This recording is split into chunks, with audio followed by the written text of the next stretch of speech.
allegiance to the flag of the United States of America and to the republic for which it stands, one nation, under God, indivisible, with liberty and justice for all. If you could just remain standing for a moment, the Reverend Hunt will give us our invocation, please. Let's pray. Dear God, we just thank you for this day. We thank you for gathering us here tonight to discuss the business of your city, God. We just pray for wisdom for the whole council. And God, we just pray for safety for our fire department and our police department and the rest of the city workers on the job. And we just thank you for this evening. And we just ask this all in your name. Amen. Amen. Amen. Thank you, Reverend.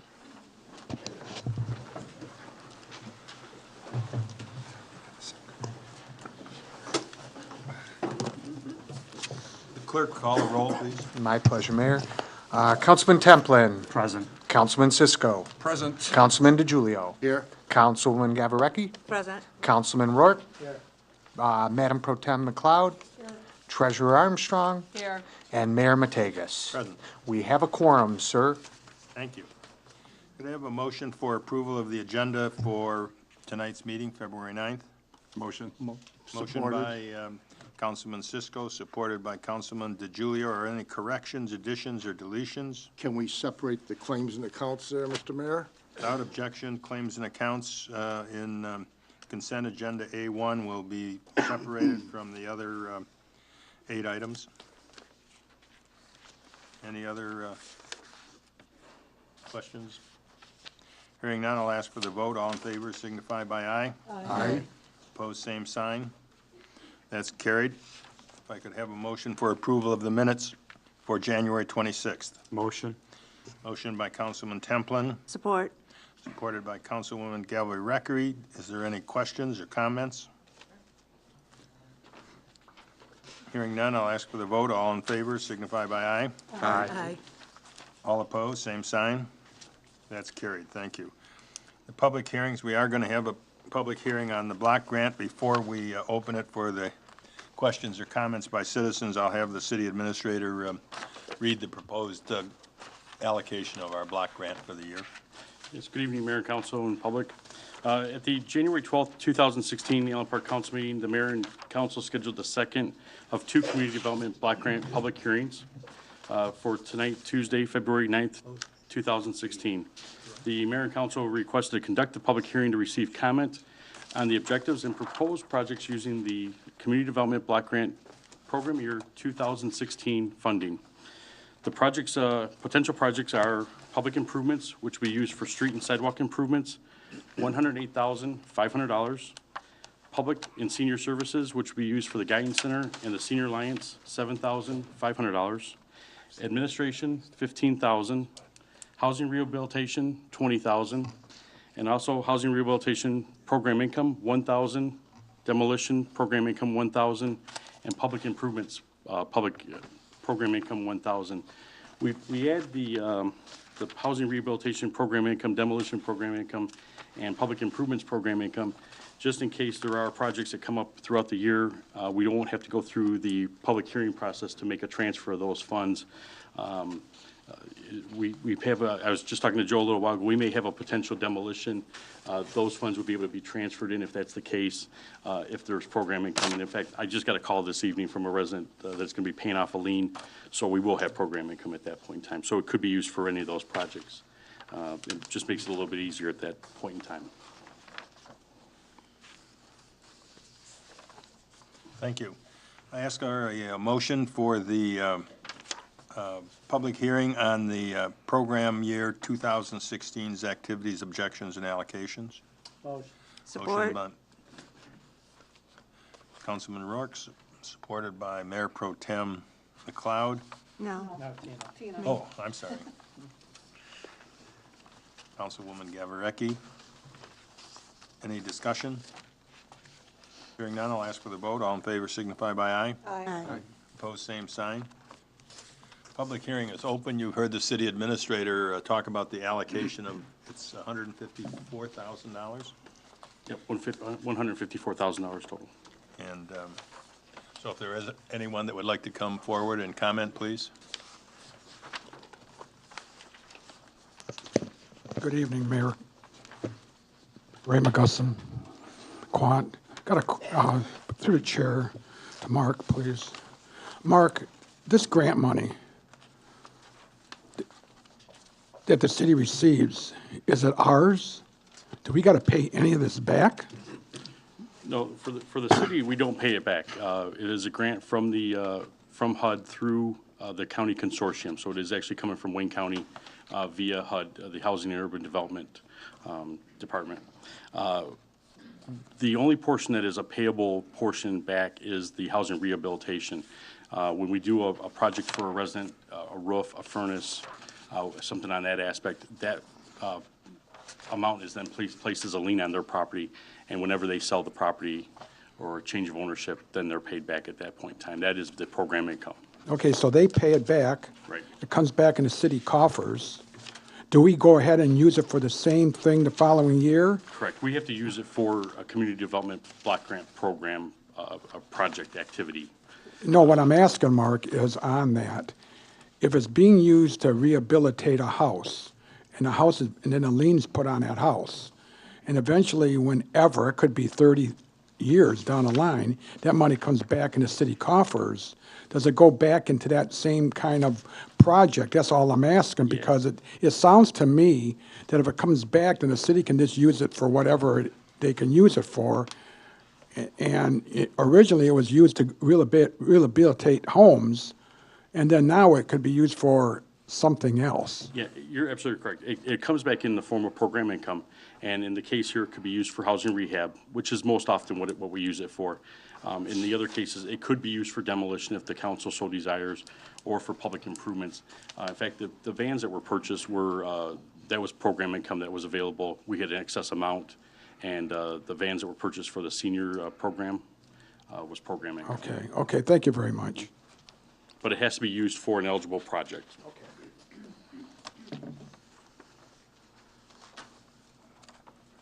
Anyone else wish to comment or question the block grant program for this year? I see no one. I will take a motion to close the public hearing. Motion. Mayor Pro Tem McLeod has moved. Do I have a second? Supported. Supported by Councilman DiGiulio. Is there any discussion? Hearing none, I'll ask for the vote. All in favor signify by aye. Aye. Opposed, same sign. That's carried. Thank you. The organizational business will go to Hold the, on, I need a resolution there to adopt those allocations. oh, okay. Yes, you're right. Need a motion to adopt the program year 2016's activity objectives and allocations as presented by the city administrator. Motion. Mayor Pro Tem. Tina. Nope, it's fine. Mayor Pro Tem McLeod's moved and supported by Councilwoman Gavarecki. Is there any discussion? Yes, Mayor. Councilman DiGiulio. What are some of the past projects we've had that this money was used for? In the past, going back a number of years ago, the public improvements portion was used for park equipment in the various parks that were in eligible areas. I believe that's along by Meade School. Is that Riel Park? Was it? The bathrooms, they did And I know way back years ago, Champaign Park had some that was actually in an eligible area as well. Those do change based on the criteria of the neighborhood. For the past couple of years, we've done the street improvements. Last year, we combined program years 12, a portion of program year 12 combined all 13 and a portion of 14. And we worked in the south end and along Roger Avenue for a total of about $156,000 in road repairs. So that's that portion. And then, I think, well, I don't want to, is it? I like it. And then for public services, in the past, we've used the money, and we'll continue to use it for the Guidance Center, which helps the eligible residents that go to the Guidance Center there's money there that's basically been granted, and they use that money to leverage additional funding. So we'll make a contribution of $5,150. They'll give us back they have enough criteria to show that they've serviced the residents, and then they'll leverage that into $200,000, $300,000, $400,000 based on that $500,000 or $5,000 contribution.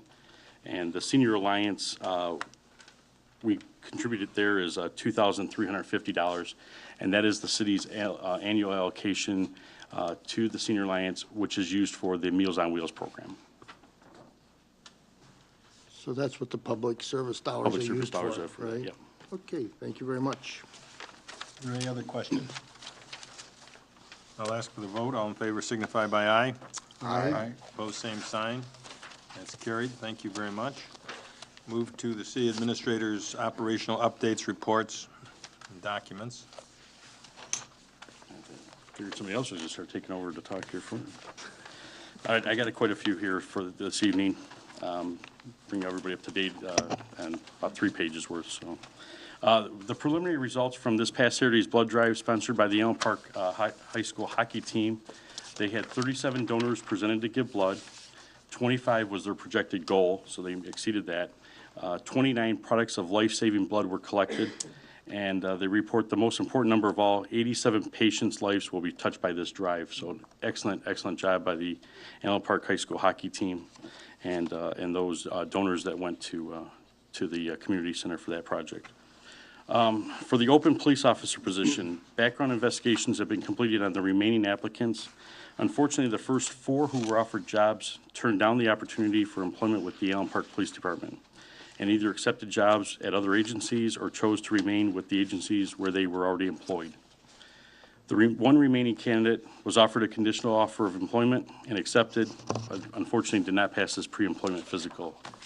So if you want to do the math there, we have no candidates on this last round that we were working on. I do have some good news here, though. The police department received a report from the K-9 Academy training facility that Officer Dan Mack has taken the K-9 craft to another level and is now a master trainer with K-9 ATF and NAPCH. It is also reported that Officer Mack's partner, Clyde, loves to work and that the two make a great team. So I got to try to balance it out here for you. The wading pool at Pretty Park has been removed, and Pat has reported that the seniors throughout the city have continued to rave about the new vehicles, the Ford Transit van, and mostly the Ford Transit Connect that were purchased for the senior transportation program through CDBG funding, which we just had the public hearing on. I understand that it's easier for the seniors to get into the Connect. It's a little bit lower to the ground and just makes the transportation program a lot more easy to and accessible for those residents. The Relay for Life will be hosted at Community Park on May 16th, and this will now be a 12-hour event as opposed to the former 24-hour event. The library is offering an interesting program, Check Out an Expert. Patrons needing help with any computer or handheld device can book 1-hour slots of time and go over any problems they may be encountering. The program is offered Mondays, Tuesdays, and some Saturdays and has been a big success. So if you have any questions on those laptop, the pads, or your cell phone, perfect opportunity. The library, the Taylor Library is now taking over responsibilities for the Library of the Blind in our area. As some may not have known, Wayne County is completely out of the library business. A number of communities have moved over like we did. We transitioned to a community library, and the Library of the Blind was one of those that were still out there being affected. The Library for the Blind program will function officially in a short while, but if there are requests for services or applications are needed, individuals can go through the Taylor Library website or at the Taylor Library itself. DPS through Liquiforce is finish lining 16 sewer line sections and has approximately 14 more to go. They're averaging 2 sections per day.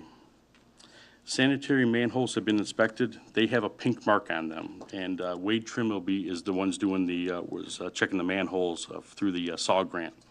The storm lines have just been completed as well, so all the manholes are now completed through that program. This afternoon, bids were opened for the removal and replacement of sidewalk, driveway approaches, and miscellaneous pavement that were damaged during the repair of water mains and sewer lines. This will help residents from having to wait months to get the concrete repairs made. If you recall last year, summer, we had a number of residents coming to the podium that had been waiting upwards of 8 months to get a repair done because the contractor just had not made their way to that neighborhood yet. So we went out to bid. We have a contractor, they'll be given that notification that there's a repair to be made, and they'll have to make it within 30 to 40 days. So it will be a lot quicker to get those repairs done, and the resident be not so inconvenienced. The DPS spent yesterday removing various items from the exterior of the old City Hall building, including the city seals from the front of the building and the flagpole that was near the police department entrance. They've got a couple other things. I think there were some benches and some just miscellaneous items as well. So trying to get everything cleaned up and get that ready to go for the next step, which we still trying to determine what that will be. An employee from the DPS resigned to take a job in another community, but a replacement person that was interviewed this past fall has been hired. In the fire department, the fire chief submitted 2 AFG grant requests to FEMA. One was for a new pumper truck in the amount of $650,000, and the second was for a new exhaust removal system for the fire station in the amount of $65,000. Just in case anybody had seen or heard from your friends and neighbors, the reserve ambulance Alpha 1 was loaned to the Wyandotte Fire Department during the week of January 25th due to a major breakdown of one of their ambulances. So if you're out and about and you see one of our ambulances, it is a shared services that the chief was able to allow to happen with the Wyandotte Fire Chief as well. The building department has taken delivery of their 2 new pickup trucks, so you'll see them out and about in those. The hotel projects slated for Southfield Road and Enterprise Drive are awaiting permits from Wayne County to complete a few last tasks required by the city engineer. And a full-time building inspector has been hired to replace the building inspector that retired at the end of October. So that's just filling that slot back in. That was being filled in a interim time frame with a part-time building inspector. And for the cable broadcasting, Jim Gross has been working with both WOW and Comcast regarding the move of the communication fiber and equipment from the old building.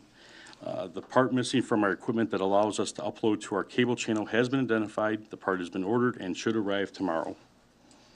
And then if council and mayor are available, I have tentatively scheduled a workshop for Tuesday, March 1st. The presentations on that agenda would be the MML wage study and the Whitehall Group city operational overview. And finally on this item here, the next RTAB meeting will be scheduled for Wednesday, March 2nd. What date was that? We did hear some news, I think a couple meetings ago, I mentioned the Public Act 269. This was the one affecting the elected officials' ability to talk about an item that's going to be voted upon by the residents in a millage of some sort. That did receive a temporary injunction on section 57.3, which was I think the portion that allowed the elected officials not to speak. They weren't able to speak, so that has been given an injunction, and they're going back to court on that issue as well. And then finally, the DCC report gave us a report on the activities for Allen Park, the Community Return on Investment report. And we had 6 homes go through the weatherization program. That was about $24,000 in benefit. Workforce development, Downriver Mutual Aid. There was a grant received from Homeland Security for new radios, $1,591,000. DMA Fire Economic Development. I'll get this posted up to the website. There's a lot of information here. We'll get this posted. But bottom line is that the city received $209,569.42 in benefit, which was 44 times more than our annual dues of $4,750. So DCC was well worth the investment this year. Any questions by council? Gary? Yeah, getting back to the, that's okay.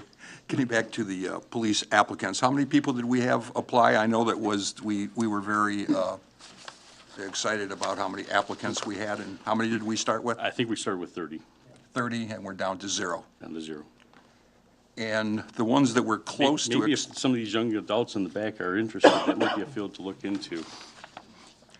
and, and I think the same problem keeps, as optimistic as we want to be about applicants, there is a litany of things that the applicants have to go through. Of course, one of them is passing a physical and passing a background check.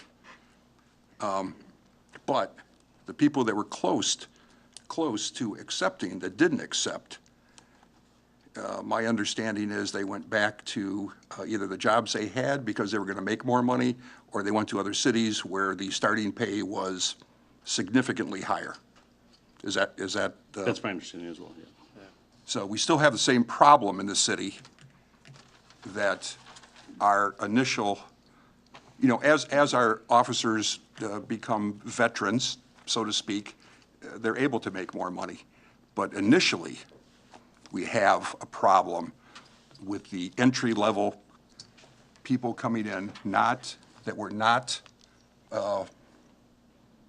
equal to a lot of other cities. And if you're a young man or a woman coming into the police department and you can make $6,000, $7,000, $8,000 more a year to start with, what would you do? And maybe there's other ideas, other benefits that they might overlook, but for a young person starting out, having an extra $6,000, $7,000, $8,000 in your pay every year is significant. One of the items we are working with the state on, and it's, hopefully they'll be able to take this up at the RTAB meeting in March. That is the plan, is that they would look at the order that it requires the 80/20. And if we just went to a hard cap, the savings for the new hire like that, if he had a family, would be $2,500 a year. That's real money. So, it's a small step, but it's maybe one of those ways to help get additional dollars back into his pocket or her pocket. Right. And, this problem is going to keep reoccurring. Fire department as well, that they're not seeing the type of applicants either. So the way I look at this, we have a personnel crisis, not just in police, but also in fire.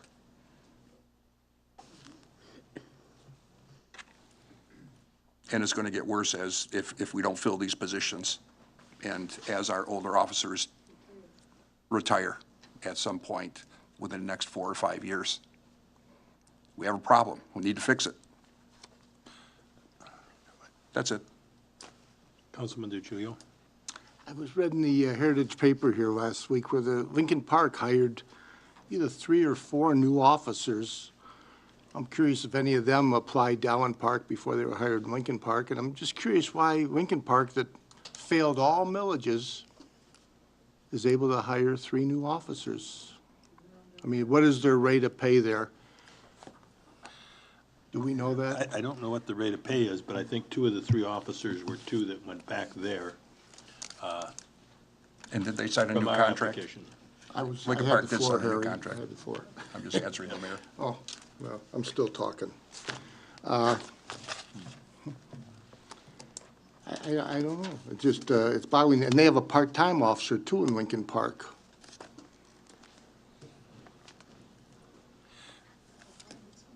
Councilman Cisco, you had something? Well, I just wanted to say that it's my understanding that Lincoln Park signed a new contract with a increase in pay, which I believe is why those other officers went back to Lincoln Park, which makes them, I think, and I'm not sure what level it is, Lincoln Park officers could be making more than our officers. Something to also consider.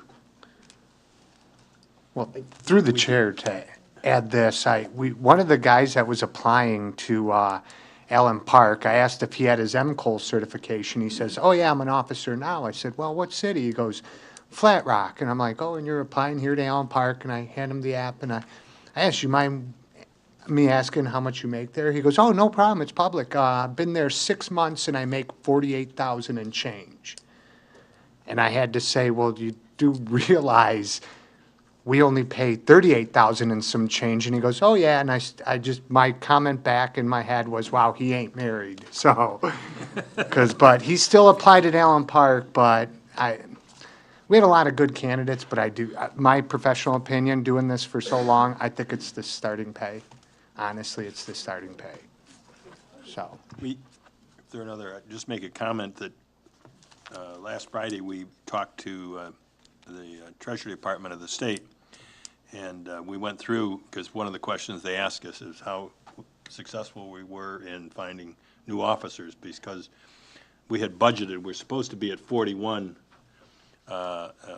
by June 30th, and that includes the officers, of which we have 2 that are off on disability right now. But we talked about ways, and the state laws restrict certain things that we can do. We can't bonus an employee. We can't give you a bonus to come to work for us.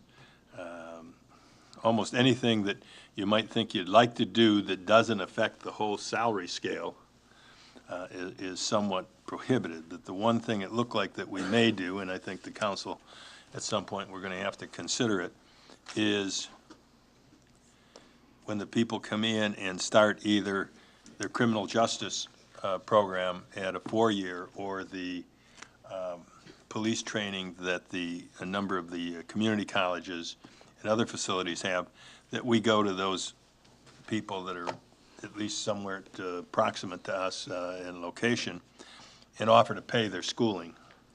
And that if they pass that they will come to work for us, and they'll have to work, let's say, 3 years. If they leave before the 3 years is up, then they'd have to pay that money back to us. A number of departments are going that way. Detroit has gone that way for many, many years. And that's about the only way they get any candidates. And I think we're going to have to consider that, because it doesn't look like that we would want to go back after signing a contract and reopen a contract to change everybody's salaries. So that was about the only thing that Treasury seemed very positive about allowing us to do. It isn't really the most satisfactory thing, but we're going to have to try something else. You know, we've tried 2 different programs over the last 13 months, and they both not produced any candidates that are working here. So we just got to look to find new ways. Any other discussion? Could I have a motion to accept and file the updates, reports, and documents? Motion. Motion by Councilman Rourke, supported by Councilman Cisco. Is there any further discussion? Hearing none, I'll ask for the vote. All in favor signify by aye. Aye. Opposed, same sign. That's carried. I'll go through this for the audience, but if I could have a motion for the appointment to council members, committees, and delegate positions. Motion. Motion by Councilman Templin. Supported, Mayor. Councilman DiGiulio is supported. Just for the audience, I'll read. We have 8 committees that council makes up, as well as the mayor in certain cases, and also council delegates who in different consortiums that we belong to have meetings, and I'd have to say some of them are quite occasional. I've been 5 years, and there's at least 3 here. I don't think they've ever called a meeting, so. But others do have at least annual meetings, and some are really quite active. Our administrative committee is Mayor Pro Tem Gail McLeod, Kevin Rourke, Angela DiGiulio. Our community affairs are Councilwoman Tina Gabarecki and Councilman Kevin Rourke. District Court Advisory is myself and Councilman Templin. Economic Development Committee is Councilman Templin, Councilman Cisco, and Councilman Gawarecki. The Human Resource Committee is Mayor Pro Tem McLeod, Councilman Cisco, Councilman Templin. Legal Affairs, Mayor Pro Tem McLeod, Councilman Cisco, Councilman Gawarecki. Our Public Service Commission is Mayor Pro Tem McLeod, Councilman Rourke, and Councilman DiGiulio. Municipal Complex Committee is Councilman Cisco, Councilman Templin, Councilwoman Gawarecki. Our council delegates, the Automobile National Heritage, Councilman Cisco. The Downriver Community Conference and its Brownfield Committee, Mayor Matakis, and my alternate is Mayor Pro Tem McLeod. Downriver Linked Greenway Initiative is Councilwoman Gawarecki. The Michigan Municipal League is myself. The Rouge River Gateway Partnership, Councilman Templin, alternate Tina Gawarecki. The Wayne County Block Grant Coordinator is City Administrator Kibbe, Councilman DiGiulio, and then David Boomer as a City Representative Liaison. The Street Administrator Act 51 is City Administrator Mark Kibbe and Councilman Rourke. Downriver Utility Wastewater Authority is Mayor Matakis and Mayor Pro Tem McLeod. So those are the different committees and the council delegates that are on the motion. Is there any discussion? Hearing none, I'll ask for the vote. All in favor signify by aye. Aye. Opposed, same sign. That's carried. Thank you very much. At this point, we are at the public comment section, and I'd like to just go through the rules of decorum before the public comes forward. An individual may only speak on an issue after the individual has been recognized by the chairperson. Comments from the floor shall be made at the podium at the front of the council table or such other area designated by the chairperson. Prior to an individual speaking from the floor, the individual shall identify themselves and state their street address for the record. All comments shall be directed only to the chairperson. Speakers are not to address other members of the council or members of the audience. Each member of the public may speak for up to 4 minutes. All written statements should be given to the city clerk prior to the meeting so that copies may be made available to the members of the public body. No individual shall be allowed to make any defamatory attack or invasion of another's individual personal life. If a person there shall be no questions, comments, discussions, or attacks regarding anybody's personal life. The chairperson shall immediately rule out of order any person who begins to bring up such issues. If the chairperson does not so do, any member of the council may, by calling for a point of order, request the chairperson to rule the offending party out of order. If the chairperson does not so rule the offending party out of order, the council member may call for an appeal of the decision. If the chairperson's decision is overturned, the offending party shall be deemed as being out of order. If the person making the comments is allowed to continue, the person who is being challenged or whom the comments are made against shall be entitled to make an immediate rebuttal statement. For purposes of these rules, as they relate to elected officials or city officials, the term personal life shall refer to anything other than that which is said or done in the person's official capacity as an elected official or in the person's official city capacity. Members of the public body may question the speakers, but members of the public body are not obligated to answer any questions or make any statement on the issue raised or discussed by the speaker. Issues may be referred to the appropriate body, department, or individual for investigation and review. No person or group shall be allowed to disrupt the meetings or proceedings. Any individual who fails to comply with these rules after having first been warned by the chairperson to cease such action shall be ordered by the chairperson to leave and/or be ejected from the meeting. Thank you. All right, sir? Name is Malcolm Beaton. I'm here to discuss a very important issue. This is the first time in 5 years I'm going to agree with Councilman Cisco. In our police and fire department, we have a tremendous problem. The man hit the nail right on the head. We just got through interviewing candidates for our police department, some 30 individuals. I believe we hired one. People say, well, what's the problem? Some years ago, when I was the chairman of the Police and Fire Civil Service Commission, we used to put ads out in the paper, very time-consuming, extremely expensive. I got a hold of a man from EMCO. His name was Mr. Cassidy. Used to be the police chief in Southgate. I had the city administrator, Mike Mizzy, make a phone call. He came to our meeting. What his job is throughout the state of Michigan, every single school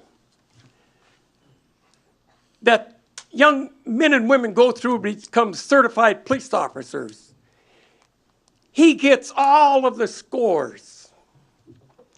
When the mayor and council say to the commission, we're going to hire 1, 2, 5 police officers, we had the police chief contact Mr. Cassidy from EMCO. Saved us a lot of time and a lot of money. He would always give us the top 25 from the state of Michigan. People would come in for an interview from Sault Ste. Marie, Traverse City, Alpena. Save the city a lot of money. And what that does, you get the cream of the crop. Now, I'm understanding this last interviewing process. They didn't get them all from EMCO. They put ads in the paper. You know what happens when you do that? You see that police officer in Inkster named William Melendez that beat that man to a bloody pulp. That's because he was thrown off another police department. That's the kind of scum you end up with. And you don't want that. You always want the cream of the crop. Now, that's where I agree with you, Mr. Cisco. What is the solution? I'm going to tell you what it is. It's not what the mayor said. Take them young men or women that are interested in becoming policemen. We used to have that. You have to send them to the academy. The academy is $10,000 a person. And while they're going through the academy, we have to pay their wages and their benefits. Now, if you're going to do that, you see those young kids behind me that's in that history class of Mr. Bob Lloyd? What if they wanted to become school teachers? Do you then pay for their college to become school teachers? You're opening up a can of worms that you'll never close. We don't have that kind of money. Now, what do? It's not just the salary for those coming in. How about our police officers that are in here now and our firemen? When that emergency manager come in and cut their wages and their benefits, when those young people get out of the probationary period, they know they're not going to get a pay raise. And they're going to have to work 12-hour shifts. You're not going to get young people interested in being policemen. You want me to walk away and then it's going to be up in the air and nobody's going to know what to do. If that's the way you want to treat the police and the fire department, is that what you want? You had 4 minutes, sir. I'm sorry. You had 4 minutes, sir. Good luck.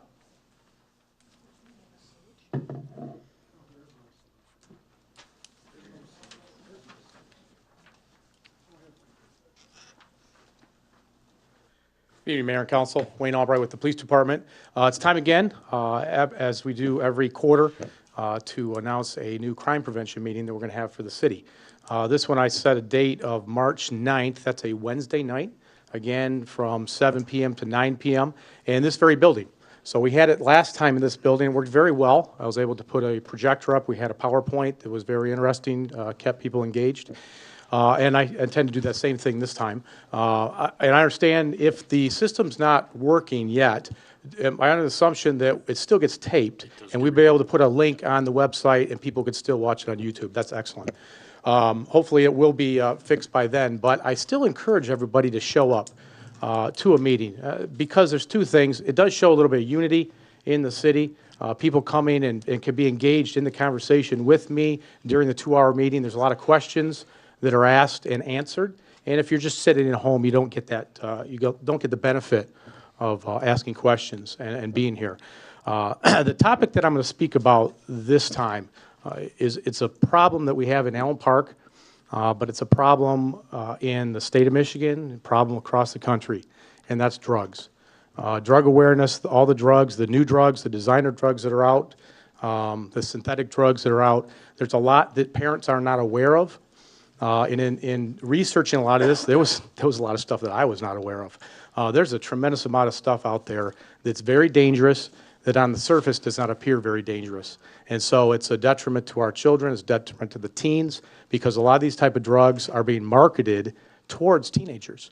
And so I think it's important, obviously, when we're talking about crime prevention, drugs in our city and crime, they go together.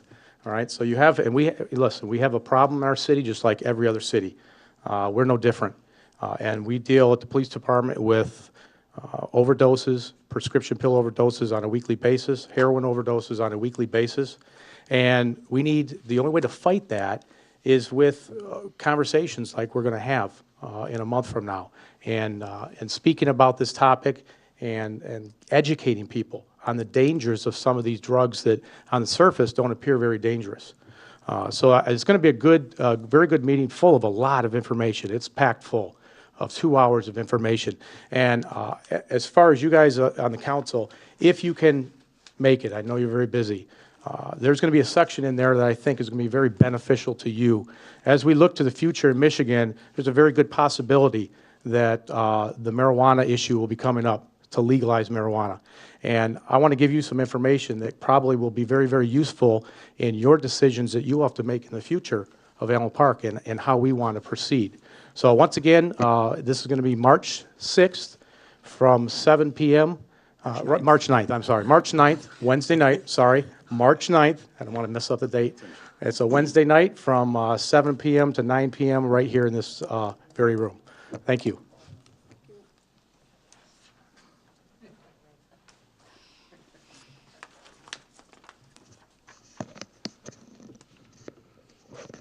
Ray McGusson, Quant, citizen of Allen Park.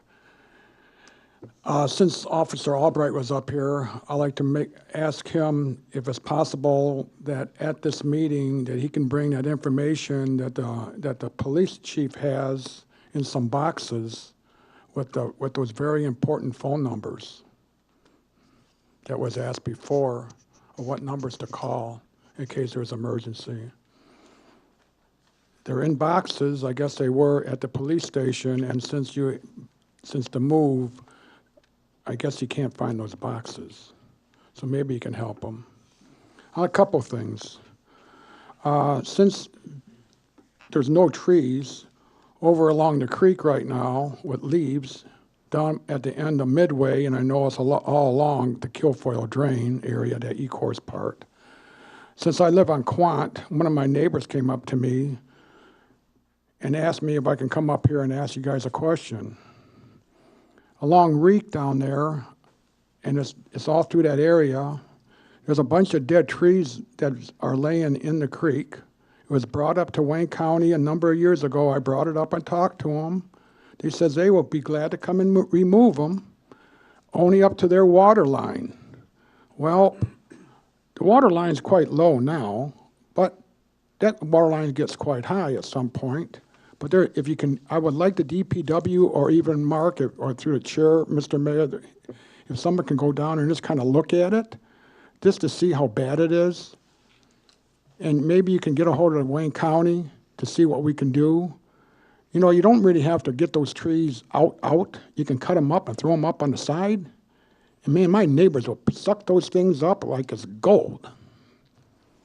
Okay? And there are a lot of dead trees there. There is a lot of dead trees. Okay? So that's one thing. That's a couple of things. I see down here on other business, Mr. Mayor, that you're looking at the change in the historical commission modified to consist of 10 members. Since I've been at a couple of those meetings lately, it's either 7 or 8, and maybe Mike Mizzy can help with that, because it says 7 on one piece of paper, it says 8 in another piece of paper, and you're talking about bringing it up to 10. Well, 10 is an even number, A lot of times on a lot of commissions, we don't have 10 because of the way the vote is. I just want to know why is it 10? Why not 9? Why not 11? You know, just something I'm asking, Mayor, if you can, you know, throw something or interject on something on that. The council had proposed going to 10 members in 2013, and the emergency manager stopped us from going forward with the hearings on commissions, so, and appointments. So it was let go. Because there's questions that have come up on that commission of late, I was looking back, and one of the things is larger commissions, hopefully we've got more people working there that can help on the fundraisers to generate a wider net and produce greater funds. There have been changes there. There will be a budget provided by the general fund, I think, for maintenance and that has been lacking in the past. But the other issue of the 10, and we're still trying to go back and figure out, most directors do not vote. So, but Ms. Groglin has been a voting member historically ever since we had that. So all I can tell you is that's being looked at to see whether there is an odd voting number or not. Okay, I know my time's up, I heard it, but you brought up something, Mayor, and maybe you can just, does Sharon Broglin, as a director, is she a voting member? Is she on the commission, or is she a commissioner, or is she just a director? She's a director, but she's on the commission. We have that in a number of places where the directors serve, but may not be voting. That's one of the few in Allen Park that represents a vote. And how it came about, we just haven't figured it out. Okay, thank you. Whether it's going to go forward, that's something that has to be decided. Thank you.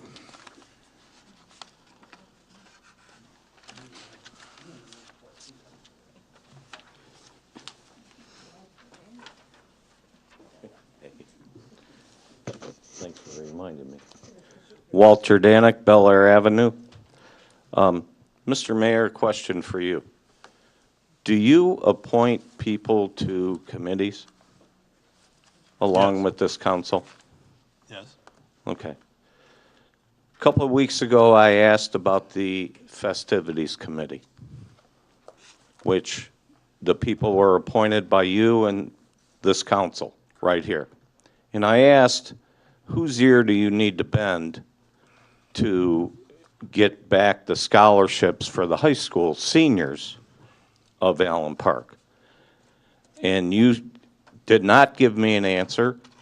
I told you it was a question. You said, I do not have an answer. Mr. Sisko brought up the fact that I should go to a festivities committee, or a festivities committee meeting, which I was there on February 2nd, was it? It was the first, I think. Or the 1st? First. Yes, it was a Monday. It was February 1st. And I learned a lot of things. And I specifically asked that question at the festivities committee. And they told me that they talked about it, and decided to give the money to the city of Allen Park so they could help more people in the city of Allen Park, including the police department, where they gave $20,000 for pistols so the police department could join the SWAT team, to where I was told they all need to have the same pistol. So my question to them was, did you ask city council about the money for those? They said yes, and the answer from city council was no, which kind of bothered me, that the festivities committee is giving money to the police department and putting money towards parks to help more people throughout the city than just the Allen Park seniors. Okay, Mr. Sisko, thank you for giving me that suggestion. I went. I will be at the next one. which is March 2nd, I believe, is what Cynthia told me, or 7th, one or the other. The 7th. I think the council needs to know what these committees are doing. And tonight, we're talking about we can't hire police because we don't have enough money, we don't pay them enough. But when they come for guns, so they can be part of the SWAT team, we tell them no. I don't know, it doesn't sound right to me. Thank you very much. Can I make a point of information here? Councilman Cisco? Yes, just so there's no confusion about the guns, I believe that that was a rejection by the police chief in allotting the money. And I could be wrong about that, but I think that's what it was. The police chief said no to the certain specific type of gun for SWAT. And so I believe at that time that somebody from the police department came to the festivities committee and asked if they would purchase them because the police chief, I believe, said no. And they went ahead and did that. So just to clarify that is, we didn't say no. Right. Council didn't say no. But at the same time, the other part about the festivities committee is they've decided that for the greater good of the community, that it was best to spend it for, instead of maybe 10 individuals that would get like $1,000 or so for a scholarship for 1 year, that it would be better spent, money would be better spent, like in the parks, they gave money to Parks and Recreation to help the new equipment that went into some of the parks. And that's what they're trying to do, is to spread it around now. Whether I agree with festivities spending money on police guns, that's another issue that I won't address at this point. No. But Yeah, please. you know, there's things that happen, but I think overall that money is being spent fairly wisely. Thank you, Mayor. May I add just onto that 1 second? I'm sorry. Just to, I'll just be real quick. Never mind, I'll talk about it. No. at council. Nope, it's citizens' comments. Got it. Council, my name's Nancy Nick, I'm on Cleveland. I am on the Historical Commission, and right now, and I have the ordinance, it does say 8 people are members. So moving forward or looking at it, I would just consider maybe doing an odd number, like maybe 9 instead of the 10, because if we do have 10, and what happens if we're in a deadlock? What happens if, like right now, 4 people say one way, 4 people say the other? I don't know who has the vote to break that tie. They don't. The motion fails, just like if we only Okay. had 6 people up here voting. So You do gotta have a most majority. commissions have an even or odd number? They do, Okay, but all right. most I'm just- commissions at any given meeting will have somebody not there too. So Okay. you don't know if you're even or odd. All right, well, I just, maybe you consider making it an odd number. It's just a thought. Can I ask a question, I guess, to Nancy, as far as, because my concern was, what was the reason for you coming here to add 2 more people? And the I didn't know it, I just came tonight. Okay. So because I had the night, so I was able to come. I didn't even know it was on there until I came in and Okay, looked because at I mean, the this. feedback that I'm getting, obviously. it's been Through the this- chair, I'd just like to point out, we got to be very careful, because you might put her in a spot where she's representing the commission, and unless she has a resolution to do so, she can't answer on behalf, and it's, no, I okay. just don't want to get us all in a trick bag. So I just want to point that out through point of information. So can I'll ask the mayor then. Yes. Okay. Put you on the spot, Mayor. No, I guess the question or concern I have with it, I'd rather have somebody from historical come here to explain their reasoning to add, because what I'm hearing is they can't get enough volunteers per se, if that's part of it, and the more you have, you can blanket asking people for money, support. I just assume they'll discuss it as part of the Okay. ordinance it came up. proposed. That way we can have the Okay. give and take. I'll do that then. All right. Any other citizens coming forward?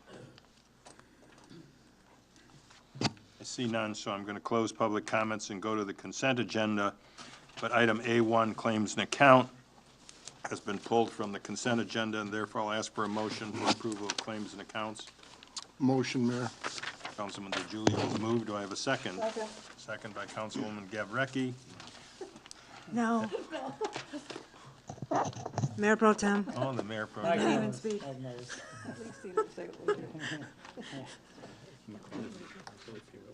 My left ear is the bad ear, so I don't hear voices as well over there, so excuse me. Well, I can't hear down there, so. Yeah, we We'll take can huddle up in front of me.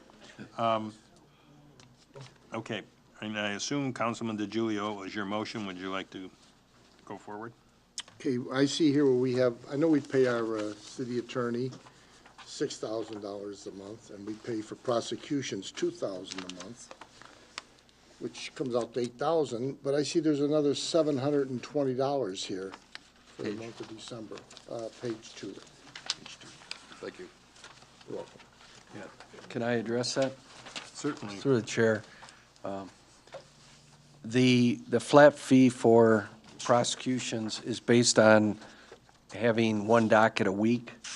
Sometimes when there's additional hearings, we have to have someone there an additional day, and as a result of that we charge that additional fee.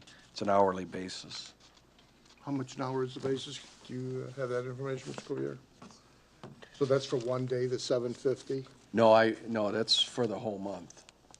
But I mean, he was only there one day, or was he there more days? We don't know. I think he was there, oh no, I believe he was there more than one day, but let me find out for that. All right. I know it is for additional dockets, how many days that was, I'll find out and give It you a don't seem like a call. lot of money for, but I was just curious why it was over the $8,000 a month. And then going down here, we got 8 more houses for, Now, I will say, it probably means the police are writing tickets and, a lot of things are coming through the court. That's what drives the time there. And sometimes they have a lot of outstanding warrants. It's just, it's a bigger docket, more people are coming through. so one day a week is usually what prosecutions are? Originally, that was the plan, but there are some months that the docket's heavier. And I see we have 8 homes again, like we did last claims and accounts, that are being, were appraisals, $250 each, so it's $2,000 again. Are these 8 homes, do they belong to the same person as the other 8 homes belong to? As far as I could tell, yes, I do believe that to be the case, and they were different addresses. Although some of the streets did look familiar, I did go back and check. They were all different All houses from different. before. So this gentleman's just not happy with any of his properties, what he's being taxed? Yeah, I think he actually, I think they actually got a settlement on that tax tribunal for all those properties. So he's gonna get money back, was that what we're saying, or what does that mean, a settlement? Hold on one second. Chair, if I can address that one, Mayor? Yes. The, Tony Fuco, who's our assessing firm and city assessor, asked for permission to hire an appraiser for those homes as they were being challenged at a very low rate to be put on the tax rolls. So to protect the city, we had those homes appraised. And those held up in court and came to a successful conclusion for the city. The amounts they were asking for to have them placed on the rolls were ridiculously low. So And that that's was why the- we had to have those appraised, to prove that to the tax tribunal. The owner of all these homes, or he was, the owner was It's too high? it's an organization that buys the homes and sells them very cheaply to get people in homes, first-time buyers types of thing. Okay. But they try to get them they try to get them on the rolls very low to keep the taxes down. Okay, so they're not actually rentals, they're gonna sell them? Right, they're for, my understanding is they're for, it's a program for first-time home buyers. Can I ask a question to this, Angela? I don't want to, No, go ahead. why doesn't the I'm done with assessor that do one. it? If we're paying, aren't we paying the assessor? Why are we? You mean Chris? Or, Or- it's above and beyond what he's doing, and he felt that it needed to be handled by an outside firm to to have credibility. Okay. Just through the chair, if I could add, what he's doing is, he does the assessment, he says what it's worth, but he needs someone to verify the numbers. You know, Yes. it provides credibility for what he's doing. Thank you. Understand. For the record, that was the chief financial officer that came to the podium. Okay, now on page 6, and I know your father-in-law had a lot to do with building that pool. Now we've ripped it out, Mayor. But it says here, it says wading pool removal, which was $2,450, which seems okay. But then it says repair services on the same pool. So I don't understand it. We're repairing what we're ripping out, or how'd that go? If I can, through the chair, I pulled the invoice on this one as well. This was the hot topic, I think, of the entire packet. Everybody had a question on this. The actual work that was done there was the actual saw cut the pool. The invoice listed here, saw cut pool. Pool was heavily reinforced with rebar on grid, tied both ways. Pool walls heavily reinforced with rebar on grid, tied both ways. And that was for saw cutting of those 6 to 7 inches of concrete at a lineal foot. There was a 1,450 lineal foot at $1.95 per lineal foot for the 27.50 cents. So there was no repairs. It was actually part of the demolition. Okay, so Mr. Sabotage can be very proud of the job he did building that thing. They He did a an great outstanding job, and we had to pay the price today. Okay. Waiting pool removal, okay, and then, that might be all I have, you know, I just, don't know. It looks good enough. Yeah, that's all I have. Any other questions by council? Councilman Cisco? I have a small question here on page 2 under professional services. It says modern court reporting, RTAB meeting minutes, $201. Are we paying for their services? Yeah, we pay the initial bill from Modern Court Reporting, and then we submit a bill on a quarterly basis up to Lansing, and then they reimburse us for those costs. Really? And they have paid, they don't owe us any more money on it, so. I kind of pointed out, if you go back through some previous ones, this company here is actually about 50% higher than the previous contractor. And I mentioned that to the state, and it didn't seem to bother them because they're paying the bill, so. I tried to point it out to them to give them a cost savings, but they didn't seem to care on that. Thank you. Council, have any other questions? Before I call the vote, I just want to make a comment on the appraisal for the assessing services that we've been doing. I'm a member of the tax section of the State Bar, and we had Stanley Lasher in Lansing speaking about the tax tribunal, and I went up because I felt Allen Park had been not treated very kindly by the administrative law judges, and evidently Mr. Lasher must have known I was in the room, because when he stood up to speak, he said, "I'm not taking any questions from people like Allen Park on the dark store doctrine of appraisal." So I didn't get, it was a 2-hour trip, didn't get to ask the question of how they came up with this theory, other than I know the lawyer, and he's a good lawyer, and if you can make up a theory and get away with it, I guess it's okay. But what he did say afterward, because I said, "You're going to talk to me, we may not talk on mic," but, and he said, they are requesting that we do more appraisals and not just the assessor's statement as to value in there. And you have to realize that almost half the judges that are hearing our cases up there are not lawyers. And so there's some real interesting ways that they conduct their court. I think it's the only court left in the state that doesn't require you to be a lawyer to be a judge. I don't even know the administrative law judges up there. I think they're all lawyers. I believe they are. So it's unusual, and they're also the lowest paid people. So, and the only way they get paid, unlike all the other judges,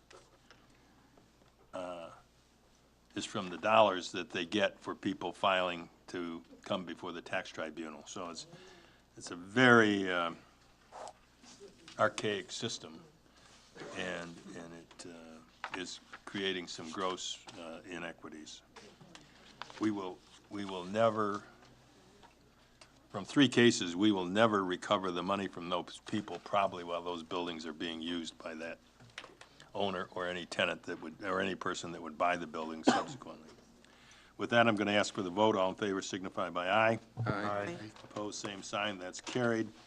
The consent agenda is items 2A2, payroll report, B1, finance overview for 2016, budget to actual report, balance sheet for January, cash flow for January, and then the licenses and permits, street solicitor's permit for Father Sailor KFC for their annual Tootsie Roll Drive, March 18th, 19th, 20th, on various street corners with a $2 fee, a door-to-door solicitor's permit for Omni Consulting, Inc., door-to-door for AT&T, Uverse, and DirecTV, and they're paying a $300 fee. So could I have a motion for those 7 items? Motion. Support. Moved by Councilman Cisco, supported by Councilman Templin. Is there a discussion on the matter? I will ask then for the vote. All in favor signify by aye. Aye. Opposed, same sign. That's carried. Thank you very much.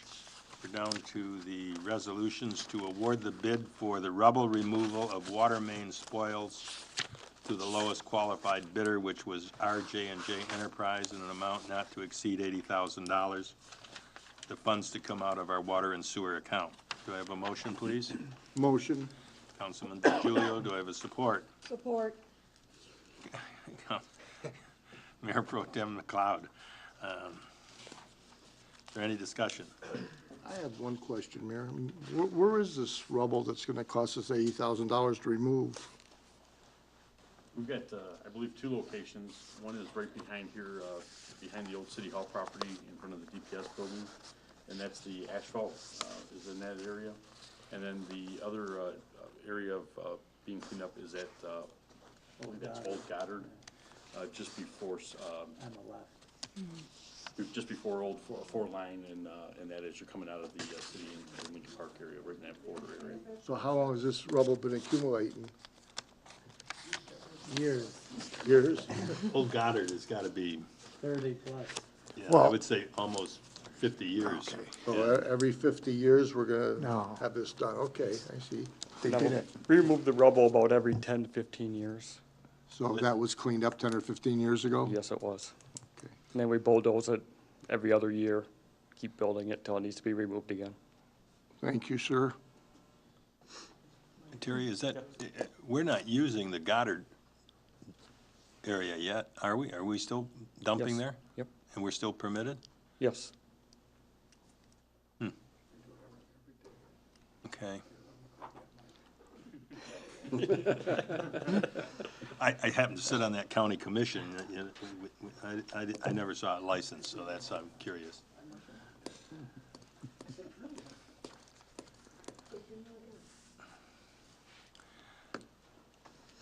Okay, you've heard Mr. Kerr. Is there any other questions?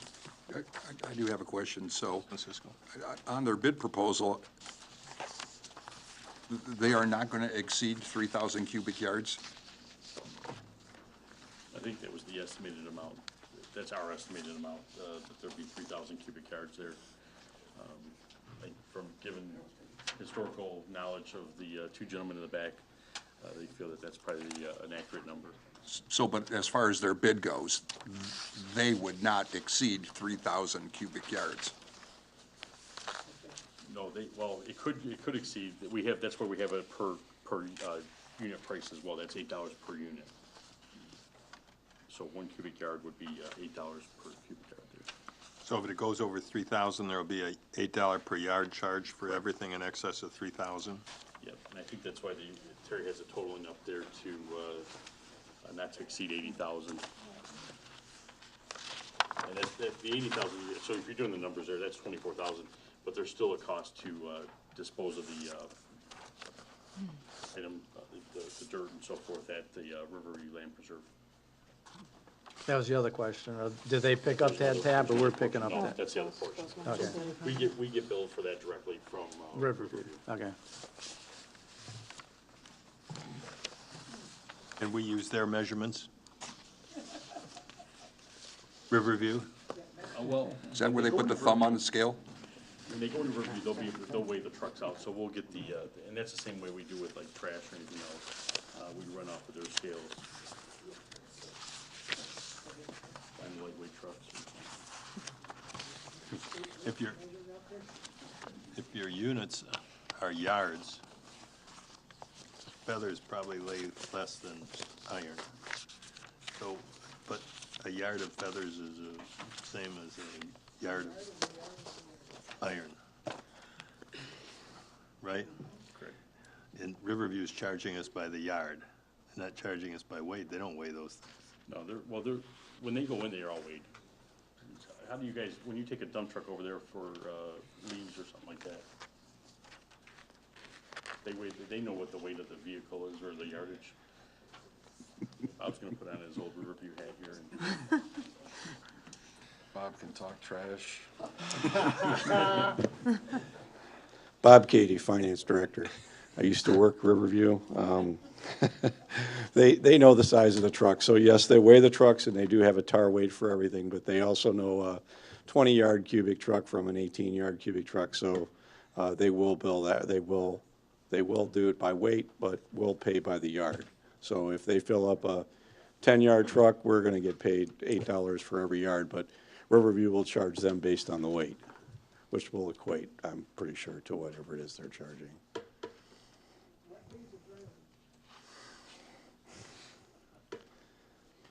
It's clear as mud, right? And then they will send us, because we have to pay that charge. Yeah, Riverview will. They will have a weight and a yard charge. Riverview will charge us. Riverview will charge us based on the weight. We get a different rate though for what they call cover material. It's considerably less if it's good cover material. And I don't know if it's good cover material or not. I haven't seen the debris, but. Pretty close. I'm just trying to figure out who, since our contract calls for yards, right? When they fill the trucks, From the truck as well. when they fill the trucks, let's say they're 10-yard trucks, we're going to get a bill from that trucking company for those amount of yards. When Riverview weighs it, though, we'll get a bill for the weight based on whatever discount we get for cover material. I just want to know, when they want to issue the ticket, is somebody standing there saying they filled the truck? Oh, you mean at the Goddard location? Well, or back here. That's, Because I'm saying is if they gave us the yard over there, I'd feel a little better. Having litigated one of these cases one time where they claimed that the amount of fill that we put on Fort Street by the yard should have made Fort Street 14 feet higher. that's correct. Unless somebody's there when they're filling the trucks, we're not going to know if we're getting the yard price, if it's right or not. I mean, we'll know the weight, but we won't know if the. Do a correlation back on that. Right. Hopefully somebody from our side will be there watching them or supervising the loading. That would probably be a good idea, that we signed the ticket. Terry's shaking his head. Yeah, yes. It will. Any other questions by council? Hearing none, I'll ask for the vote. All in favor signify by aye. Aye. Opposed, same sign. That's carried. Thank you very much. The next item is the first and second reading of the proposed ordinance 022016 to amend Chapter 2, Administrative Boards, Committees, and Authorities, Division 10 Historical Commission, to modify the commission to 10 members. And could I have a motion for the first and second reading? Motion, Mayor. Motion by Councilman I'll DeGiulio. support for discussion. Councilman Rourke. And you read the proposed ordinance, please? You want to have a discussion before I read it, or? So let's read it so they know what we're discussing. All right.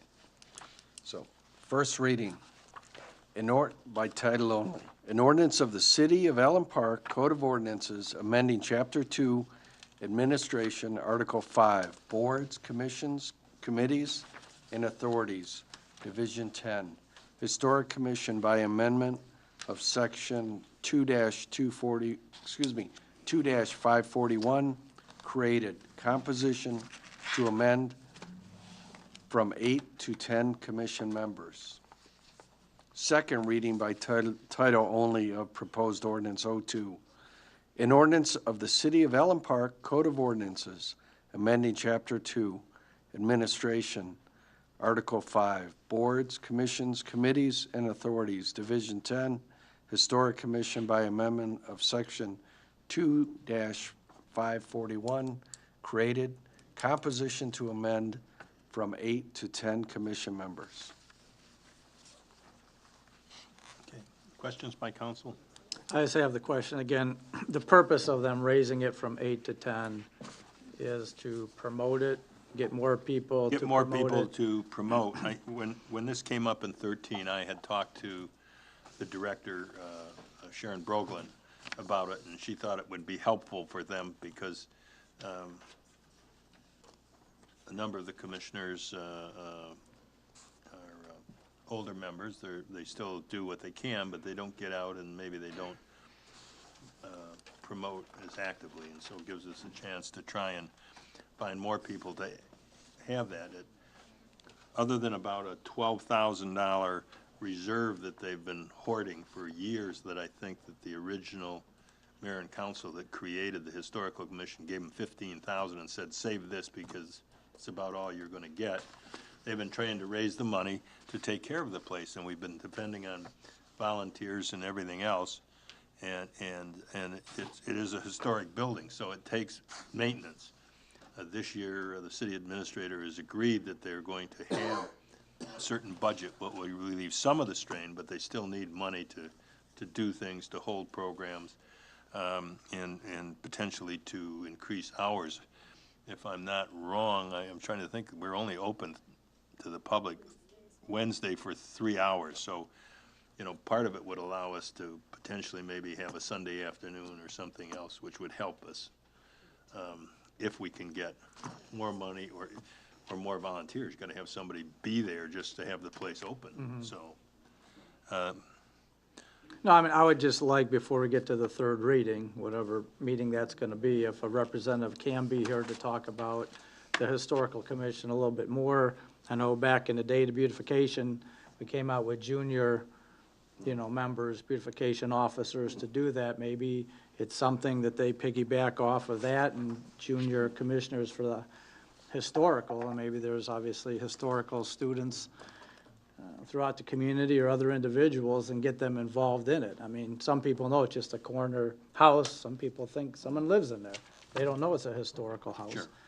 And I think it's just something to just add 2 more people, instead of sometimes that's when you have some turnover on that committee to bring fresh ideas into the system as well. So, thank you. Mr. Mayor? Councilman DiGiulio? Okay, now, these extra 2 people, they'll be your appointments, correct? Yes.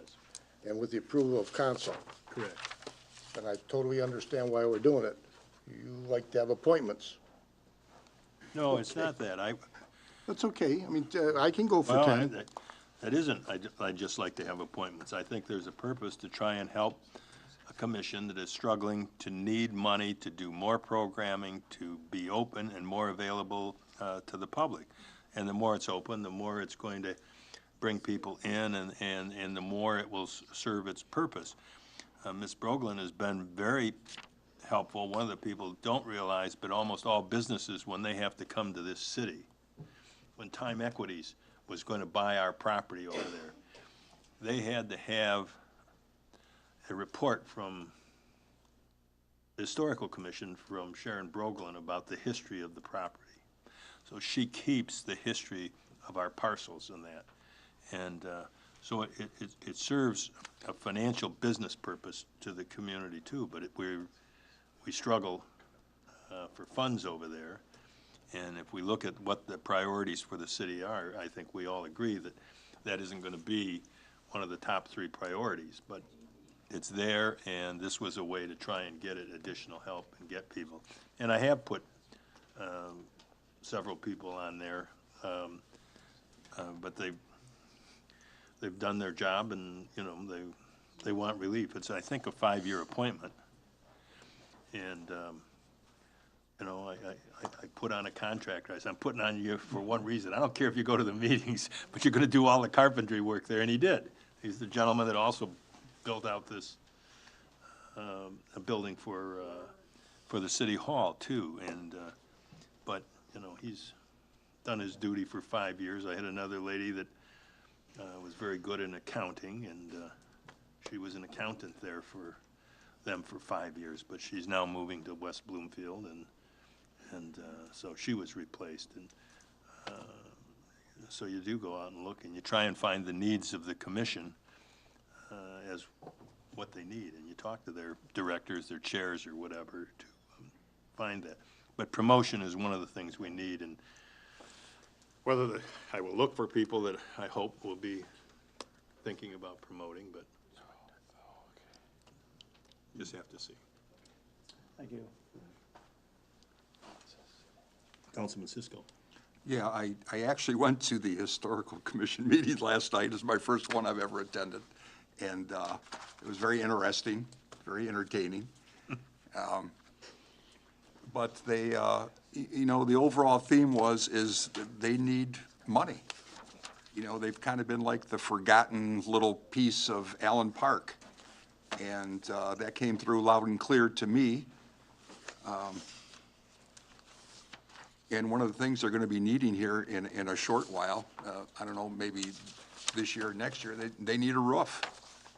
They need a roof on that house, and they have to raise, they're probably going to have to raise money to do it. I don't know if it's going to come from the city or not, but probably not. So maybe, you know, somewhat of a citywide effort to raise money, raise the roof, so to speak, money for the historical house.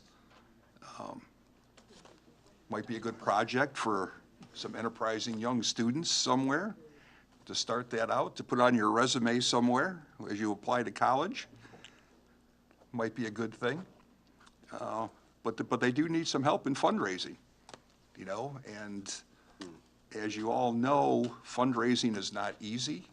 There has to be a cause, there has to be some kind of issue. You know, we raise money at the street fair,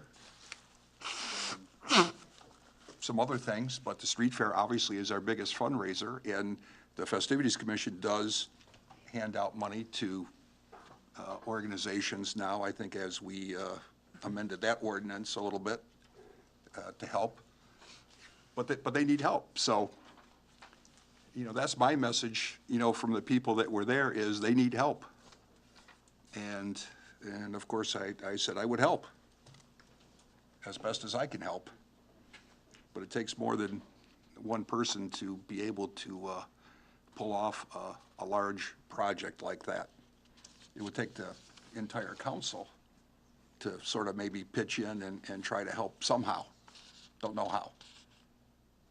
But maybe in our collective wisdom, we could figure it out. Thank you. Any other comments by council? Hearing none, I'll ask for the vote. All in favor signify by aye. Aye. Opposed, same sign. That's carried. Thank you very much. The third and final reading of ordinance 01-2016 to modify, and we're increasing lots of things tonight. We're increasing the pension board by 2 people also. I don't get to pick them, though. So, Although, well, actually, you get to appoint the mayor. There is one citizen you get to appoint, subject to mayor, to council approval. oh, okay. Could I have a motion for the third and final reading, please? Motion. Moved by Councilman Support. I'm sorry. Support. Oh, my gosh. I'll bring a megaphone next week. I got two alto sopranos. I tried to speak up. And make out the difference in their voices. Do you have the reading of this title? I don't know if we voted to approve the reading. We Oh, vote? you know, for the final reading? Right. I'll have the vote. All in favor signify by aye. Aye. Aye. Opposed, same sign. Okay, if you would read, please. Proposed ordinance 01, an ordinance of the City of Allen Park Code of Ordinances amending Chapter 2 Administration, Article 4 Employee Benefits, Division 2, Employees Retirement System, Subdivision 2, Board of Trustees, Section 2-232, established composition, duties to modify the composition of the Board of Trustees to consist of 7 voting members, including an additional member and a firefighter member. Okay, I also need a motion to adopt this ordinance, subject to revision by the state of the Emergency Manager Order, I believe it's 52.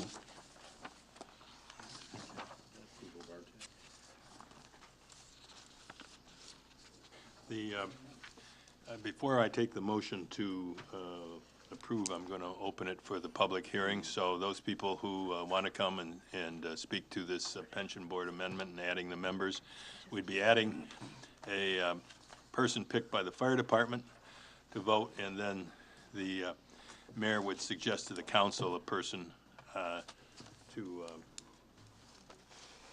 also sit on that.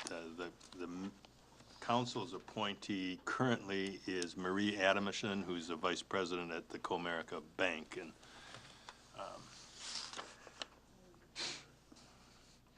that's the one appointee that we've made some years ago. I don't see anyone coming forward, and Mr. Clerk, do I have to close with a motion, or? Nope, you open it up for public hearing. Now we just need a motion support to adopt, and then I'm gonna have to do a roll call. Is there any questions? Can I ask a question or on this or no? Well, as soon as we get the motion to adopt, and then we'll. Oh, take there'll the be time motions for of the discussion council. after that? Yeah. Got it. So could I have a motion to adopt the modification to go to 7 members? And then And subject to. subject to the state treasury modifying Order 52. I'll make the motion for discussion, I guess. And I'll support it, Mayor. Councilman Rourke and Councilman DeGiulio have moved and seconded respectively. Discussion? Councilwoman Gavreki? you said- Yes, could I ask that the city attorney read the last sentence there and what he read? Is it an additional citizen member and a firefighters member, or, That is correct. okay, because I think you said additional member and a fire, I don't know. So I don't know if it was just misread, so I just wanted Oh. clarification. But it is, yeah, including additional citizen member and a firefighter member. Okay, can we take the pluralization off of firefighters member? Can it be, and a firefighter member? Sure. Thank you.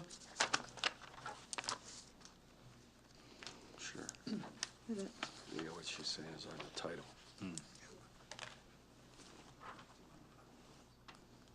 Any discussion by council? Hearing none, I'll ask for the vote. All in favor signify by aye. Well, we gotta do a roll Roll call. call, I'm sorry. After a public hearing was held for the third and final reading of ordinance number 1-2016, an ordinance to amend Chapter 2 Administration, Article 4 Employee Benefits, Division 2 Employee Retirement System, Subdivision 2 Board of Trustees, modified to consist of 7 members, shall this ordinance pass? And we'll start alphabetically as usual. Councilman DeGiulio. Yes. Councilwoman Gavreki. Yes? Mayor Matakis. Yes. Pro Tem McLeod. Yes. Councilman Rourke. Yes. Councilman Cisco. Yes. And Councilman Templin. Yes. It is unanimous, it is passed, and it will be published in a manner prescribed by law by my office. Thank you. Thank you. That brings us to the end of the agenda items. There is no closed session this evening, but I will go to the council for their closing comments. I'll go. Councilman Rourke? With the senior class, is Noah here? Noah Kudla? No? Or Cameron Johns from the hockey team?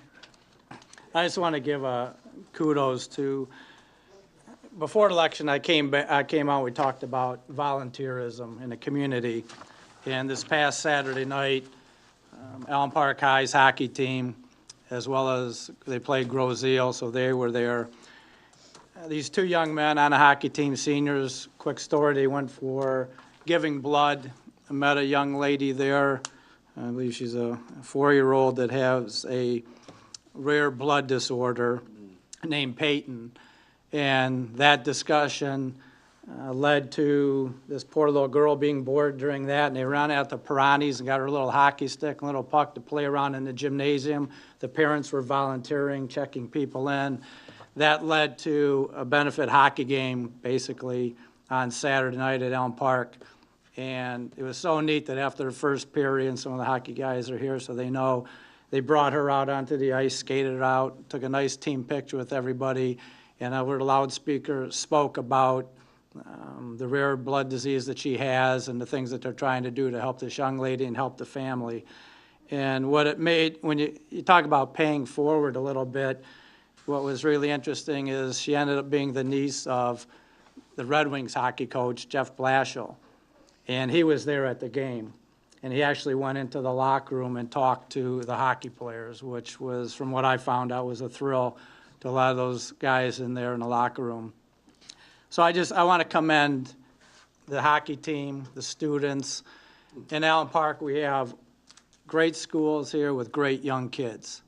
And this is just a sign of you stepping up. Something little became something big, touched the hearts of a lot of people. And if you go online to that Michigan Prep Zone, there's a nice article, some nice pictures of the kids in Peyton. So again, to this community, starting them young, thank you very much. Volunteering, taking on a cause, and making it happen. And they had bake sales, T-shirts, and it's just, it's great to see. So keep it up. And for the hockey guys who are here, you know, let those guys know thank you as well.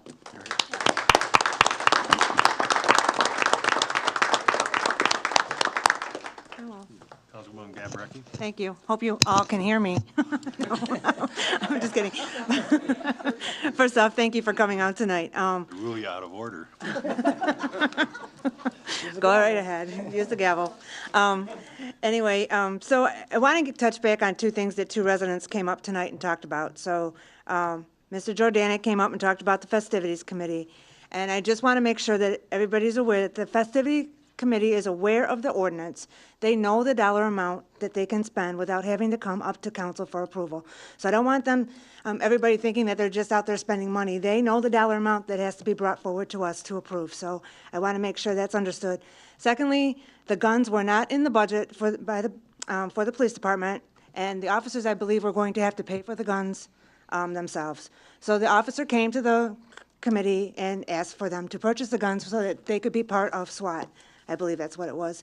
But, so they approved it that way. So I just want to make sure that everybody knows that the Festivities Committee is not just out there spending money without any type of approval. They will bring it to us if they need to. Secondly, Mr. Beaton spoke earlier this evening, and I guess I need to touch on a few things. We do need to find ways to hire police officers somehow, some way. I'm not sure the option that was listed might be a good one. I don't know yet, but more work would need to be done on that. But he indicated a list of hires that we got, and I'm not sure if anybody here, or if I need to direct the question back to the police chief, where did we get the list from? He indicated a company. Did we get a list of people from the News Herald? I mean, how did we go about getting the list of 30? And maybe, I know he ran out of time, if that was part of his question or not, but I just wanted to know, how did we come to the 30? And was Real quick on the first part there. He was mentioning a company called MCO. Okay. We did not use MCO this time around. I think what he was referencing is they had used MCO years ago. Okay. When the commission was in place at that time. So did we go to a college or an academy that was, had graduating? I'll yield over to I Mike put for a in, minute. it was on career, this is actually probably the third or fourth time I've recruited in the last couple of years. Because the end result is always the same, you're stuck with nobody or one. Okay. And what we do is, we start with an ad in the free press, because it hits a wide minority base. But now we do websites and all that. They also post stuff at the academies. But I thought we did use MCO to test. Yeah, they're a testing agency for us, but they're not the recruiting agency. Yeah, no, they don't recruit. They're just, years ago, the MML used to do all the testing. Well, long story short, they got out of it and this new company did. And it's a way to use a third party to do all our testing so we know it's fair. So no one in the city's involved in the written test. It's all done through this company, tried and true, legally, gone through. So it's really no different. I had to step out to find something, but I think I did hear him mention the Fire and Police Civil Service Commission. We really haven't changed one beat from how we did it before. I mean, we still put the ad in the paper, we put it on websites, we collect the applications, and then we test them written, and then they go for oral boards, and then who's ever left, which is never many nowadays, then we hire off that list. Okay. Which years ago, my first time testing in '96 with the city helping, we had over 225 applicants. Oh. So it was ridiculous. We had more people, but now we can't get. Thanks. If I may through the chair. Go ahead. The gentlemen, the officers that were working on that, the interview process and all that, they did go through up to the academy and tried to do everything they could to encourage those people to apply. The problem that we're seeing, and it's not only us, I was talking to somebody from Trenton, they're running the same issues, is just trying to find qualified candidates. They're just not there. It's at a point right now where the academies are just accepting everybody they can. They need to stay funded as well, and they're just accepting people, and they're not vetting through the system at this point in time. So at our work session with the Whitehall Group, would they have any ideas and suggestions? I know they're gonna tell us how many police officers we need, but, I mean. I'll have to go back through the draft and see if they have anything in there, Okay. but, it's I don't something know. we can, look at. I've gone and, looking at MML, they've advertised, but the problem you have is everybody's looking for police officers right now. Well, okay, I guess we need to get creative and figure a way to get them here. We'll piggyback off of Councilman's, The discussion, Cisco's once we get 'em- historical house. Let's all try to do Once we get something them here. in, the word, we believe the same thing is, once we get them in, we can keep them. We just gotta get them in the door. I mean, do we need to look at their starting pay again? I mean, do we need to look at insurance? Do we need to have a work session on the whole thing? I don't know. We need to I think start. you said it earlier, we gotta get creative. Okay, all right, thank you. I'm done, thank you. So people should realize, though, that we had officers and the chief go to all the academies and colleges in the area, whether it was criminal jurisprudence, four-year program, or the academies with the MCOL certifications at the end of their training, to personally go and tell them that there was good opportunities to come to Allen Park and start work immediately. And, but, as the city administrator said, the people that are coming into work, given what our standards are and what most community standards are, the schools are not so concerned. They're more concerned about having enough people in the programs to keep the programs going. So it's not as many qualified candidates that are coming out of these places either. Are there any other council people? Mayor Pro Tem? Yeah, I'd like to just kind of add on to Tina's comments. I know we've had this discussion before, and one of the issues when we talk about the number of people applying, when you talk about in the past we had hundreds, and now we're lucky if we get 30, is not so much the effort that's being put into it or where we're advertising, is the fact that the pool of people who want to go into the profession of being a policeman or a fireman is dwindling. I personally know of a young man who did 2 tours in Iraq. He was an MP. He took courses in criminal justice. He graduated from college. He is not a policeman. He has no desire to be a policeman. He is working for an insurance company doing investigative work for them. So we've got a catch-22, a dwindling pool of candidates, and I don't care what agency you use, we are also impacted by the fact that we are restricted as to what we can pay our officers. And having come from the business world, you will not attract the cream of the crop at $38,000 a year and having to pay for your health care. It's just not going to happen, and that is the reality.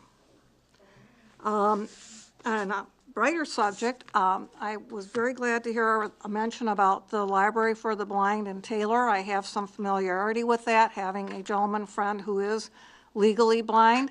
I would encourage anyone who has a friend or relative residing in the area who has impaired vision to check them out. It is a godsend for many. They have books, magazines, newspapers. They have descriptive videos for movies, all sorts of things available so that individuals who are handicapped can thoroughly enjoy life. I cannot tell you the number of books my friend has read. He's currently got 10 of them on a flash drive that he's going through and loves every one of them. There is also a library in Detroit, the William C. Douglas, that has computer classes for the handicapped, those who are visually impaired. He took a course down there and is now using an iPad and an iPhone and is thrilled to death and has been watching many TV movies on his iPad that his grandson set him up with. So check these things out. Get word out to anybody you know who can utilize that kind of a service. It is a wonderful thing to behold and really brightens their life. And just briefly on the Historical Commission, they do need help. The last time I saw it, they had some gutters hanging, and they need an infusion of some talent in there, I believe, and people who are going to work hard to do fundraising. Perhaps the city can help them somewhat. I know that there's plenty of people who have volunteered. It's kind of a catch-22 there also. I mean, if you don't have a facility that's appealing and attractive, you can open it up additional hours, but who's going to come? So you really need to promote that facility because there's a wealth of information there that we should become more aware of. So, and thank you all for coming out tonight, and drive safely because it might be a little slick there.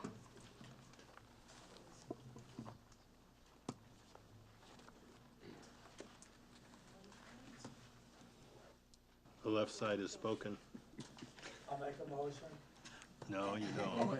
Come on, guys.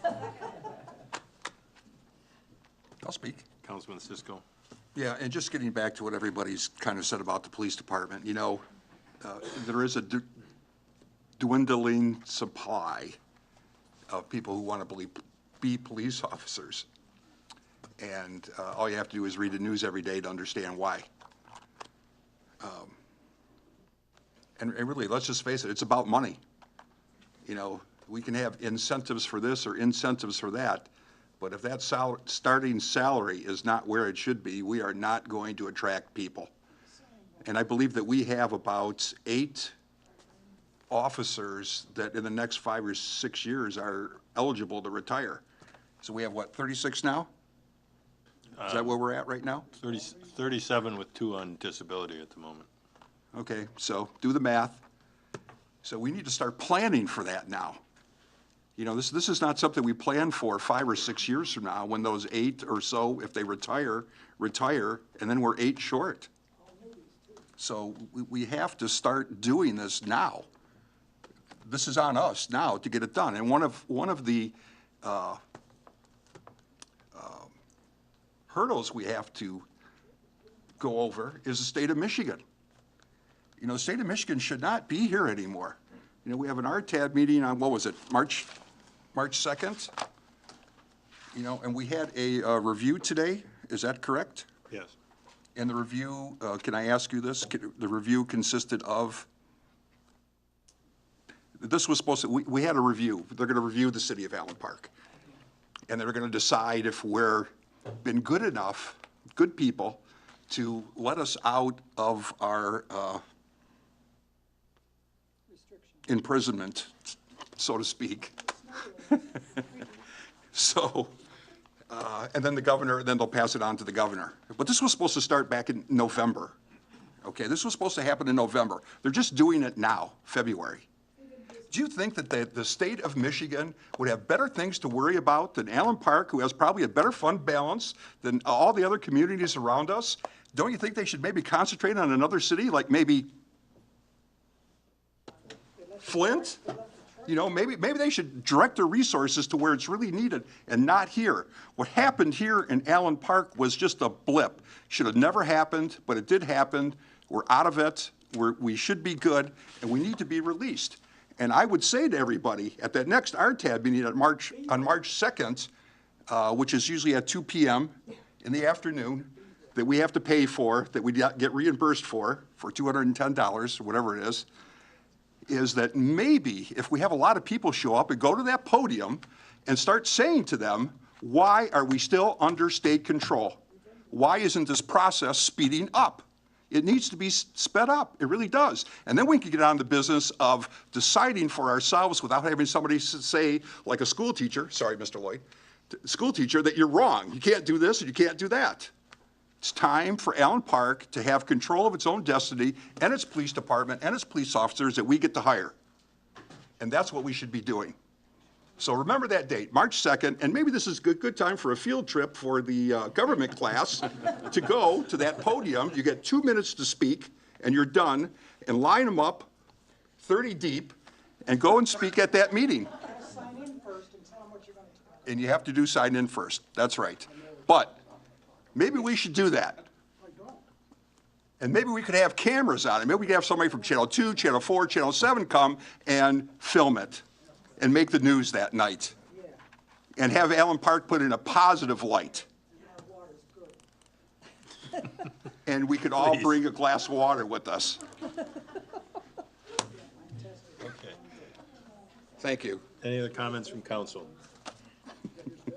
I'm good. Do you want me to say something? Well, I don't want you to say anything. If you'd like to say Well, something. then I was just going to touch a little bit on Mr. Albright, what he was talking about is, you know, I've found my neighborhood is so changing that I've put cameras on my house.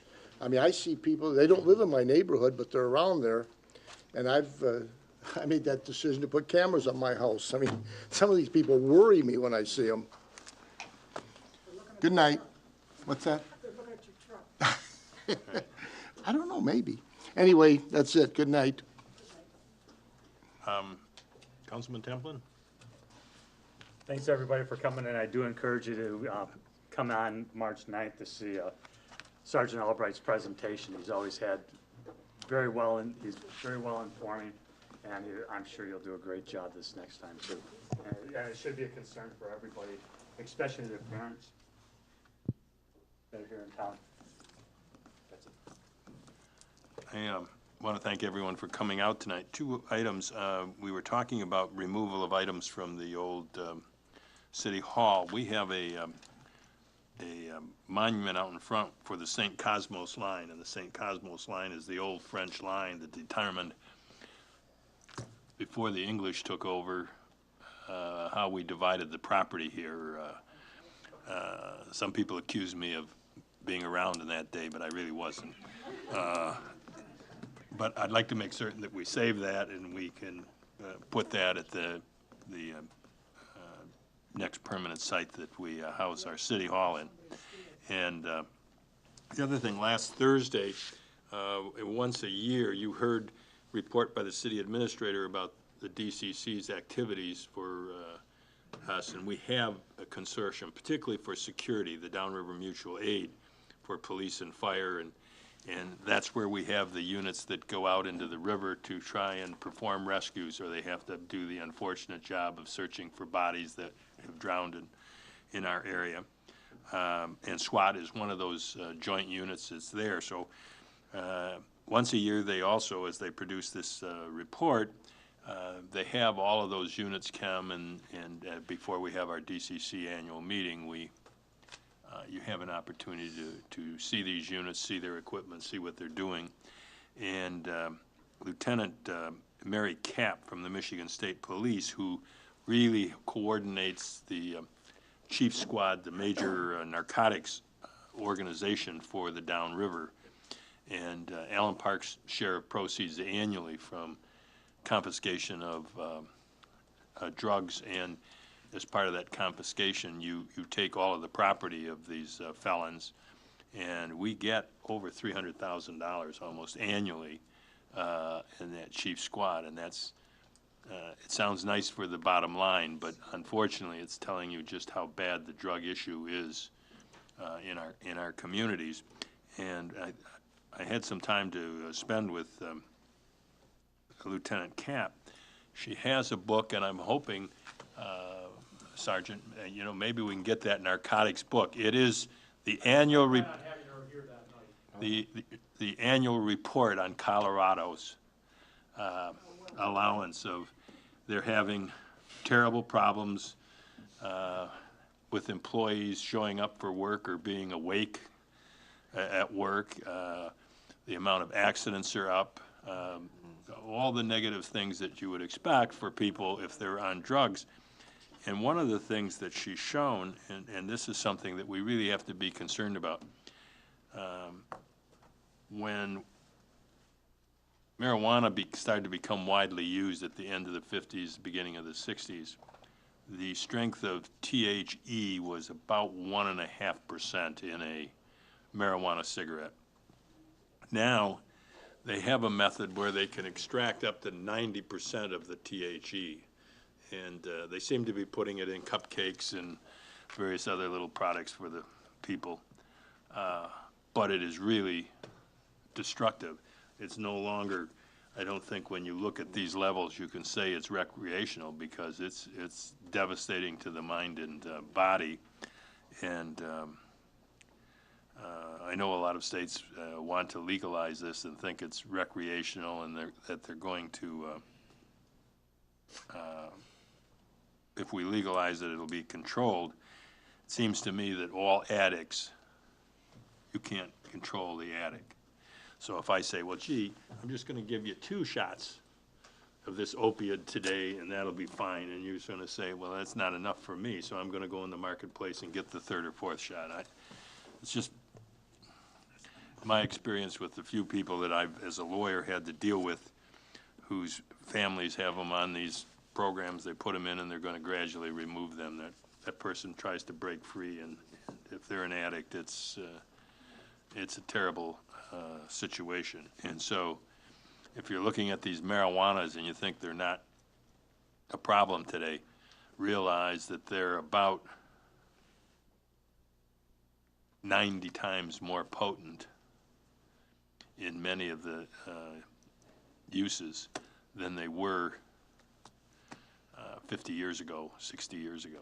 It's a much more difficult situation. And so when you consider that a recreational drug, I don't know that we can any longer consider it. It's damaging too many lives. So with that, I'll take a motion to adjourn. Motion. Okay. Second. Councilman Rourke's been waiting all night to adjourn us. Second, Councilwoman, Mayor Pro Tem McLeod, all in favor signify by aye. We are adjourned at 7:55. Thank you, one and all.